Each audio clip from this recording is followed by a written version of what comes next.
Guys, welcome back my YouTube channel. എൻ്റെ videos ആരെങ്കിലും കാണുന്നവർ സബ്സ്ക്രൈബ് ചെയ്യാത്തവരായിട്ടുണ്ടെങ്കിൽ ഒന്ന് സബ്സ്ക്രൈബ് ചെയ്തേക്കണേ.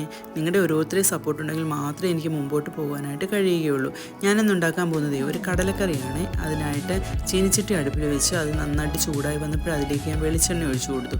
വെളിച്ചെണ്ണയും നന്നായിട്ട് ചൂടായി വന്നപ്പോൾ അതിലേക്ക് ഞാൻ തേങ്ങാക്കൊത്തിട്ട് കൊടുത്തു. തേങ്ങാക്കൊത്ത് നല്ല ഗോൾഡൻ കളറായി വന്നപ്പോൾ അതിലേക്ക് ഞാൻ ഇഞ്ചിയും വെളുത്തുള്ളി ഇട്ടൊന്ന് വഴറ്റി. അതിനുശേഷം 2 സവോളയും കൂടിയിട്ട് കുറച്ച് ഉപ്പും ഇട്ട് നന്നായിട്ടൊന്ന് വഴറ്റി കൊടുത്തു. അത് വിട്ടതിന് ശേഷം ഒരു 3 പച്ചമുളക് കട്ട് ചെയ്തതും ഇട്ടു.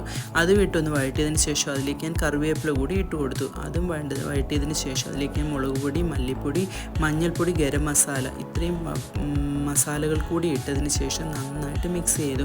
അതിൻ്റെ പച്ചക്കുത്തൊക്കെ ഒന്ന് മാറി വരുന്നത് വരെ അത് മിക്സ് ചെയ്ത് കൊടുത്തു. അതിനുശേഷം അതിലേക്ക് ഞാൻ ഒരു തക്കാളി കൂടി ഇട്ട് കൊടുത്തു. ചെറിയ തക്കാളിയായിരുന്നു.